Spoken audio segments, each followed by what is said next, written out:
Hello students, आज आपका फिर से एक बार वेलकम बैक है हमारे यूट्यूब चैनल पर। और आज का लेक्चर 4 है, जो टॉपिक है ट्रांसपोज ऑफ मैट्रिक्स पे। बट आज की वीडियो स्टार्ट करने से पहले चैनल को सब्सक्राइब और वीडियो को लाइक करना बिल्कुल ना भूलें। तो चलिए स्टार्ट करते हैं। तो आप जैसा कि देख सकते हैं, डेफिनेशन क्या है ट्रांसपोज की। तो हमने एक मैट्रिक्स मान लिया है ए, जिसमें एलिमेंट्स है आई और जे, जितने रोज और जितने कॉलम, ठीक है, m इंटू एन मैट्रिक्स है। तो अगर हमें इसको ट्रांसपोज करना होगा तो by interchanging the row and column of matrix A is called transpose of matrix.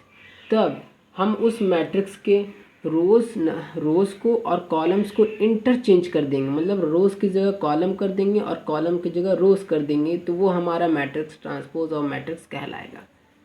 और एक बात इसमें नोट करने का है कि जो ट्रांसपोज ऑफ मैट्रिक्स को हम रिप्रेजेंट करते हैं, ए डैश करते हैं, इससे करते हैं, या तो ए टी से करते हैं, और कहीं कहीं जब हम हायर लेवल पे जब स्टडी करेंगे तो हम ए थीटा से भी करते हैं।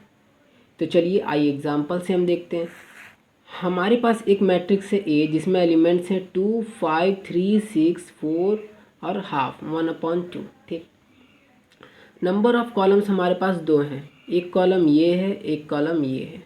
नंबर ऑफ़ रोज़ हमारे पास क्या है, 3 है, एक रो, 2 रो, 3 रो। और अगर हमें अब इसका ट्रांसपोज करना है तो हम ट्रांसपोज को डिनोट ऐसे करते हैं, या तो हम इसको लिख सकते हैं ए टी भी लिख सकते हैं, ठीक है। तब हम रोज़ को यहाँ पर देखिए रोज़ को और कॉलम्स को इंटरचेंज कर दिया गया है। तो रोज़ को कॉलम के साथ जब इंटरचेंज करेंगे तो हमारा मैट्रिक्स हो जाएगा 2, 3, 4। जो हमारे क्या थे, रोज़ थे, मतलब जो हमारा कॉलम था वो रोज़ में कन्वर्ट हो गया 2, 3, 4। और ये भी जो हमारा कॉलम है रो में कन्वर्ट हो गया 5, 6 और हाफ। और रोज़ हमारे पास 2 हो गए, ये जो हमारे कॉलम्स थे वो 2 रो में कन्वर्ट हो गए। तो आप देख सकते हैं हमारे पास 3 रो थे, वो 3 कॉलम में कन्वर्ट हो गए, और 2 कॉलम थे तो वो 2 कॉलम थे तो 2 रोज़ में कन्वर्ट हो गए। तो इसी तरह है, हमें ट्रांसपोज करना है, चाहे वो 3/3 मैट्रिक्स हो, 4/4 मैट्रिक्स हो, एज ऑन जैसा भी हो। तो अब हम कुछ मैट्रिक्स के कुछ प्रॉपर्टीज़ की बात कर लेते हैं ट्रांसपोज के लिए। तो अब देख सकते हैं जैसे कि ए ट्रांसपोज का भी जो ट्रांसपोज होता है वो ए के इक्वल होता है। मतलब हमारे पास कोई मान लीजिए सपोज कर लीजिए ए मैट्रिक्स है 3, 4, 2, 5, 2, 1 का है, मतलब 3 × 2 का मैट्रिक्स है हमारे पास, यानी 3 रोज़ 2 कॉलम का है।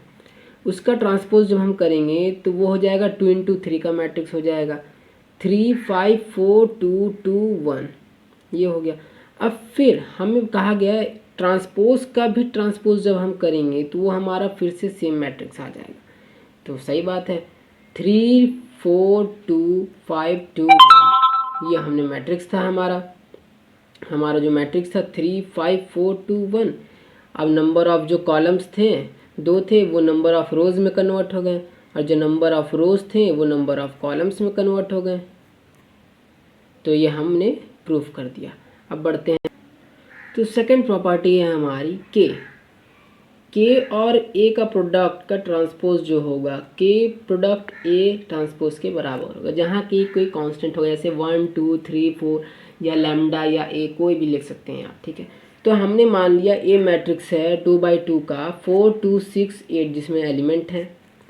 फिर उसका ट्रांसपोज क्या होगा, 4, 2, देखिए रोज़ तो हमारे पास 2 थे, वो 2 रोज़ थे, 2 रोज़ कॉलम में कन्वर्ट हो गए, और 2 कॉलम्स थे वो 2 रो में कन्वर्ट हो गए, ठीक है। तो ये ट्रांसपोज हो गया। फिर हमने जब दोनों साइड के से मल्टीप्लाई कर दिया तो आप देख सकते हैं के का मल्टीप्लाई के इंटू ये 4, मतलब जो हमारा कांस्टेंट था वो सारे एलिमेंट्स में मल्टीप्लाई करेंगे, तो हमारे पास ये आ गया 4k, 2k, 6k, 8k। और जब हम इसका ट्रांसपोज करेंगे तो जो एलिमेंट्स थे इंटरचेंज हो जाएंगे, जैसा कि हमारे पास आप देख सकते हैं। एक सिंपल और इजी ट्रिक हम आपको और बता देते हैं, ABCD जब हमको इसका ट्रांसपोज करना होगा तो ये जो मेन डायगोनल है हमारा एज इट इज़ ही रहेगा, यानी A और D ही रहेगा। और जो हमारा ये लीडिंग एलिमेंट्स है लीडिंग एलिमेंट ये आपस में इंटरचेंज हो जाएंगे।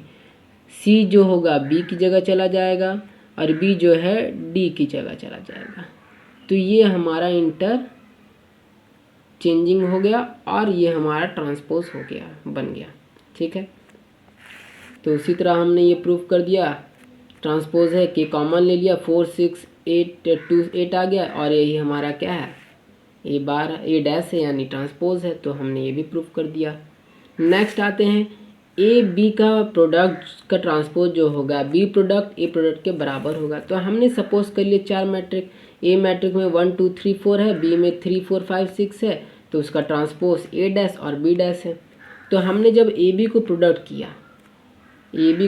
किया रोज का मल्टीप्लाई कॉलम्स के साथ तो एक एलिमेंट, फिर रोज का मल्टीप्लाई दूसरे कॉलम के साथ दूसरा एलिमेंट, फिर दूसरे रो का मल्टीप्लाई पहले कॉलम के साथ तो दूसरे रो का पहला एलिमेंट, फिर दूसरे रो का दूसरे कॉलम के साथ मल्टीप्लाई तो इसका एलिमेंट दूसरा एलिमेंट। तो ये हमारा आ गया 13 16 29 और 36। और अब नेक्स्ट हम क्या करते हैं, तो हमारा ए बी का ट्रांसपोज अगर कर दिए तो हमने क्या आ गया 16 और 36, तो वही रहेगा लीड, क्योंकि हमारा मेन डायगोनल है और लीडिंग डायगोनल क्या हो जाएंगे, ट्रांसपोज हो जाएंगे, इंटरचेंज हो जाएंगे एक दूसरे। तो हमारा ए बी का ट्रांसपोज हो गया। अब आते हैं हम बी डैश और ए डैश। तो बी डैश हमारे पास पता है 3 5 4 6 है और ए डैश है 1 3 2 4। तो इसका हम प्रोडक्ट पहले रो का मल्टीप्लाई पहले कॉलम से करेंगे तो फर्स्ट एलिमेंट, दूसरे का फिर पहले रो का मल्टीप्लाई दूसरे कॉलम से करेंगे दूसरा एलिमेंट, सेकेंड रो का फर्स्ट कॉलम से करेंगे तो फर्स्ट एलिमेंट सेकेंड रो का, फिर सेकेंड रो का सेकेंड कॉलम से मल्टीप्लाई करेंगे तो क्या आएगा सेकेंड एलिमेंट। तो हमने आ गया हमारे पास आंसर क्या 13 29 16 36। तो इस तरह हमने ये भी प्रूफ कर दिया कि ए बी डैश का ट्रांसपोज जो होगा बी डैश ए डैश के बराबर होगा। तो बस आज के वीडियो लेक्चर में इतना ही। तो मिलते हैं नेक्स्ट वीडियो में, स्टे ट्यून।